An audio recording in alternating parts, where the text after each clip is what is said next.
بسم اللہ الرحمن الرحیم۔ انسان کو کچھ ایسے اعمال کرنے چاہیے جنہیں کوئی نہ جانتا ہو، جیسے پوشیدہ صدقہ، رات کی نماز، خوف الہی سے گرنے والے آنسو، استغفار، ذکر و اذکار، تسبیح و تحلیل۔ اللہ تعالی ہم سب کو اچھے اعمال کرنے کی توفیق عطا فرمائے، آمین۔ حضرت علی رضی اللہ تعالیٰ عنہ نے ارشاد فرمایا، تم جب بھی چاہو کہ تمہاری دعا قبول ہو جائے تو سب سے پہلے اپنے والدین کے لیے دعا مانگو۔ چھوٹی چھوٹی غلطیوں سے رشتے ختم نہیں کرنے چاہیے۔ یہاں کوئی پرفیکٹ نہیں، سب میں ہی غلطیاں ہوتی ہیں۔ رشتے نبھائے جاتے ہیں بہت کچھ برداشت کر کے، بہت کچھ درگزر کر کے۔ یہ لمبا راستہ ایک دن ختم ہو جائے گا اور یہ تکلیفیں ضرور دور ہو جائیں گی، اور یہ دن بھی گزر جائیں گے اور واپس نہیں آئیں گے، اور یہ جو آپ کے دل میں توڑ پھوڑ ہے اس کو بھی اللہ تعالیٰ دور کر دے گا انشاءاللہ۔ اللہ تعالیٰ پر بھروسہ رکھیں۔ اگر اللہ نے آپ کو کسی کی مدد کے قابل بنایا ہے تو یہ آپ کا کمال نہیں ہے، بلکہ اللہ کی آپ پر رحمت اور خاص کرم ہے۔ آپ لوگوں کے لیے آسانیاں کریں، اللہ پاک آپ کے لیے آسانیاں فرمائے گا۔ اور جن کے ساتھ بچپن گزارا ہو وہ جگہ اور وہ لوگ کبھی نہیں بھول سکتے، اور انسان پھر سے اسی جگہ جانا، انہی لوگوں سے ملنا اور بچپن کے دنوں کو ایک بار پھر سے جینا چاہتا ہے۔ آہستہ آہستہ اس حقیقت کو قبول کرنا کہ زندگی ہمیشہ ہماری مرضی کے مطابق نہیں چلتی، کیونکہ ہوتا وہی ہے جو منظور خدا ہوتا ہے۔ اس لیے اللہ کی رضا میں راضی رہنا سیکھو۔ بے شک اللہ پاک کے ہر فیصلے میں کوئی نہ کوئی مصلحت چھپی ہوتی ہے۔ جن سے تعلق رکھنا ہو ان سے بحث نہیں کی جاتی، اور جن سے تعلق نہ رکھنا ہو ان سے بحث کا کوئی فائدہ نہیں ہوتا۔ دنیا میں سب سے زیادہ مطمئن لوگ وہ ہوتے ہیں جو اپنے معاملات اللہ کے سپرد کر دیتے ہیں۔ رسول صلی اللہ علیہ وسلم نے ارشاد فرمایا، جسے کوئی تحفہ دیا جائے پھر اگر اسے میسر ہو تو اس کا بدلہ دے، اور جسے میسر نہ ہو وہ تحفہ دینے والے کی تعریف کرے، اس لیے کہ جس نے تعریف کی اس نے اس کا شکریہ ادا کیا، اور جس نے نعمت کو چھپا لیا اس نے کفران نعمت کیا۔ حضرت عمر فاروق رضی اللہ تعالیٰ عنہ کا قول ہے، نیکی کے عوض نیکی حق ادائیگی ہے اور بدی کے عوض نیکی احسان ہے۔ جو میرا رب ہے وہ میرا سب ہے۔ زندگی گزرنے کے ساتھ ساتھ یہ احساس شدت پکڑ جاتا ہے کہ مجھ سے سب سے زیادہ محبت میرے رب نے کی، لیکن میں نے سب سے زیادہ بے وفائی اپنے رب سے کی۔ حضرت عثمان غنی رضی اللہ تعالیٰ عنہ کا قول ہے، آہستہ بولنا، نیچی نگاہ رکھنا اور میانہ چال چلنا ایمان کی نشانیاں ہیں۔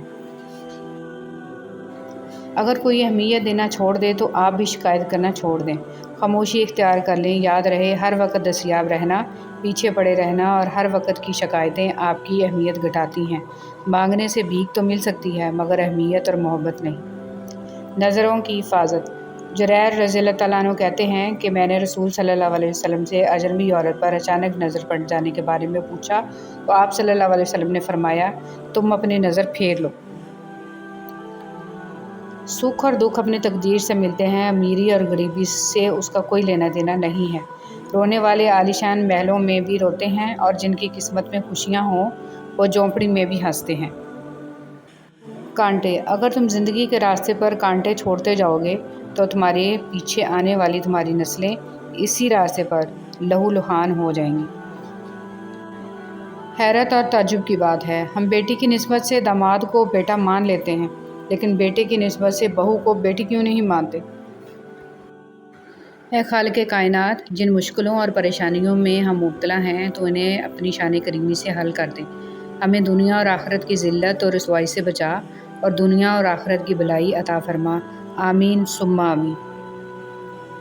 سچائی کی سب سے سچی نشانی سادگی اور وضاحت ہے، جھوٹ ہمیشہ پیچیدہ ہوتا ہے۔ پسند اور محبت۔ ایک بزرگ سے کسی نے پوچھا، پسند اور محبت میں کیا فرق ہے؟ بزرگ نے جواب دیا، آپ ایک پھول دیکھتے ہو اور اسے توڑ کر اپنے پاس رکھ لیتے ہو، یہ پسند ہے، اور اگر آپ اس پھول کو روزانہ پانی دیتے ہو اور اس کا خیال رکھتے ہو تو یہ محبت ہے۔ زندگی میں خوبصورتی صرف درود شریف سے ہے۔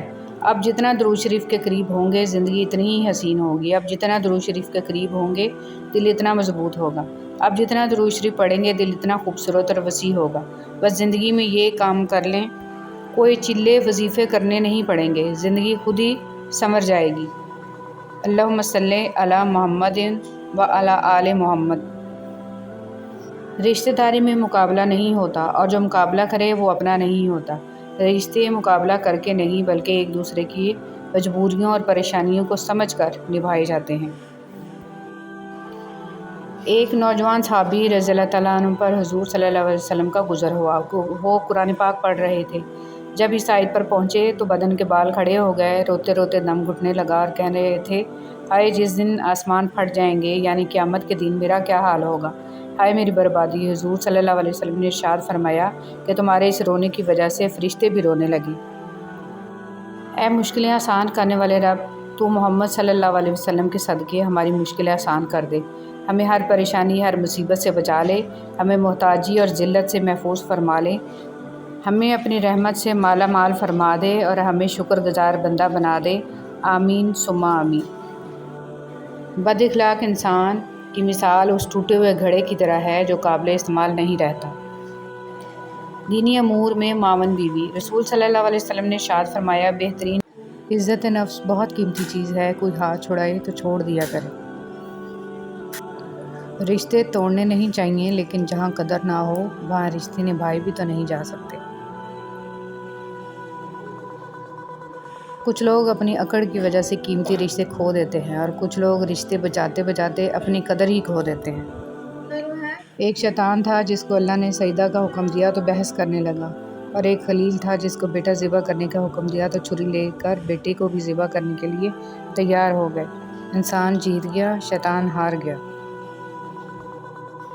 تم تب ہارتے ہو جب تم کوشش کرنا چھوڑ دیتے ہو۔ کھٹکھٹاؤ، وہ دروازہ کھول دے گا، مٹ جاؤ، سورج کی طرح چمکا دے گا، جھک جاؤ، آسمانوں جتنا بلند کر دے گا، کچھ بھی نہ ہو وہ تمہیں سب کچھ بنا دے گا، اس کے ہو جاؤ وہ اپنا بنا لے گا۔ مولانا رومی رحمۃ اللہ علیہ۔ شخصیت میں عاجزی نہ ہو تو معلومات میں اضافہ علم کو نہیں بلکہ تکبر کو جنم دیتا ہے۔ گندی زبان میں بات کرنا۔ رسول صلی اللہ علیہ وسلم نے فرمایا، اے عائشہ رضی اللہ تعالیٰ عنہ، کیا تم نے کبھی مجھے بری یا گندی زبان میں بات کرتے سنا؟